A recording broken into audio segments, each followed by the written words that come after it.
Absolutely no one should know about this. Of course. Thank you. Thank you, my dear boy. If a few weeks ago, when I was sitting in the Bukhara citadel on my throne, if someone had told me that one day a child would save my life, I would have thought he'd gone mad. I'd have been convinced he'd been dreaming. I owe my whole life to you.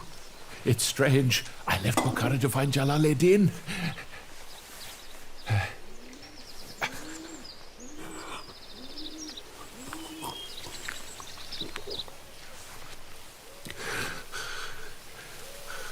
The son of the Khorazm king. But my lifeless body was blown to the city of Balkh like the feather in the wind, and then entrusted in the hands of a young boy named Jalaledin. He didn't have to save my life. But you, Jalaledin, are a brave and honorable boy. I thank you so much. There is a great difference between this Jalaledin and the other one. This Jalaledin has nothing to do with a sword. Depends on what the sword is. The steel blade that brings down heads is a sword, and that unseen blade which fills heads with words and raises them is just as much of a sword as well. And this one is used to go to the heavens, and it gives mankind heaven and earth together so he can have his feet on the ground and his head in the sky, because we are stronger together. Then we'll prevail and overcome this great power. Have faith, Sayyid Boran. You are a wise man and people will listen. Speak from the heart and they will listen, but we need both swords, each in the hand of one Jalaledin. This Jalaledin still has things to do. He has to see many things. He has to think a lot of things. He has to live long. So one day he can become the person he wishes to be, the Sultan of Scholars. Get up, Jalaledin, and let the commanders get some rest. I'll take you home. Your mother must be waiting at the door by now. Get up.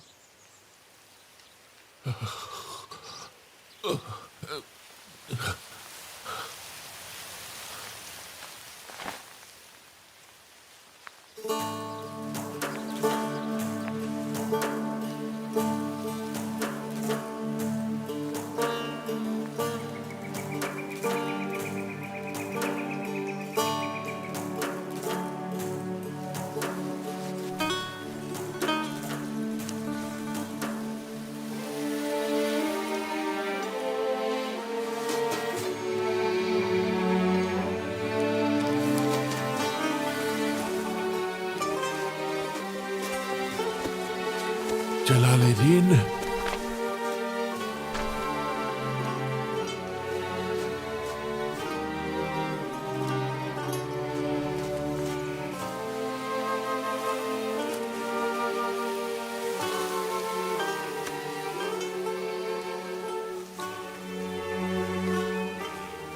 Keep this as a reminder of me. It's the Ayat al-Kursi prayer. It will keep you safe from harm. Take good care of it, boy.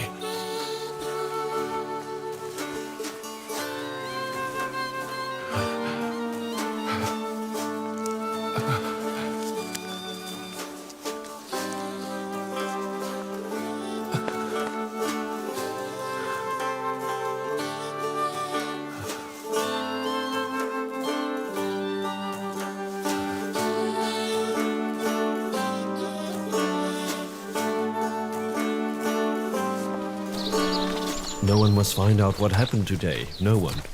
If you say the Emir's name, you will have put his life at risk. Teacher? Yes, son? I've been meaning to ask you since this morning. Why did he tell me to come to the farm? Then why didn't you If ask? I asked, would he have answered me? You're pretending to be dumb. How can a teacher be dumb? Can he? You've been given 2 ears and 1 mouth. That means you can hear twice as much as you say. At times, 1 mouth is too many, my dear. Silence has secrets in it. And I wasn't pretending to be dumb. I was fasting.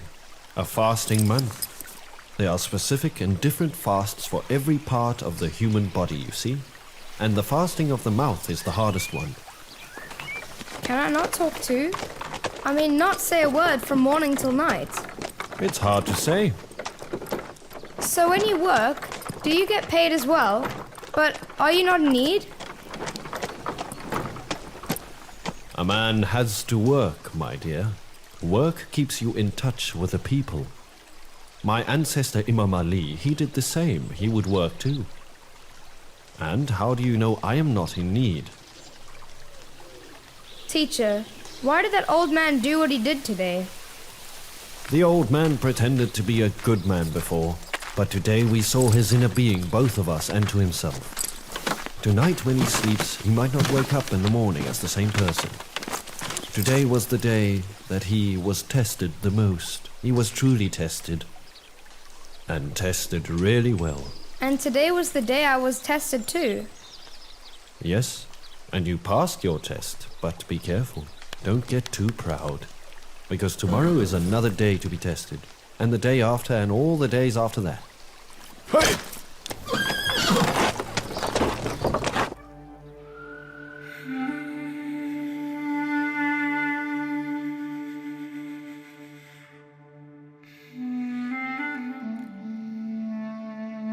One looks up at the stars and walks his path.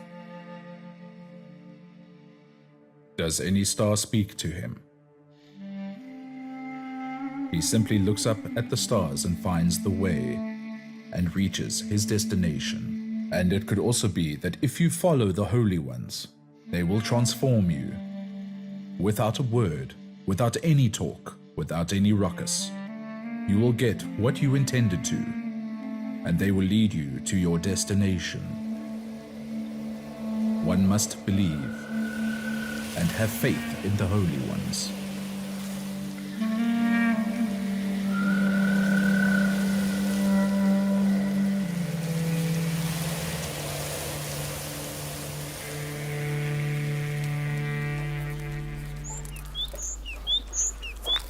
Teacher, Tell me, Jalaledin. Master Sana'i, how did he come up with those stories and poems?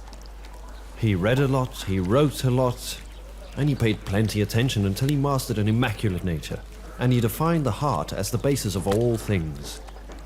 How did he find the sweet story? He must have read of them in books of others. He must have heard some of them mouth to mouth. And he's experienced some others, or he was a witness to them. Either way, he didn't pass by anything without paying attention, and he found a reason and wisdom in each of them. You should try not to pass by anything without it moving your soul first, do you understand?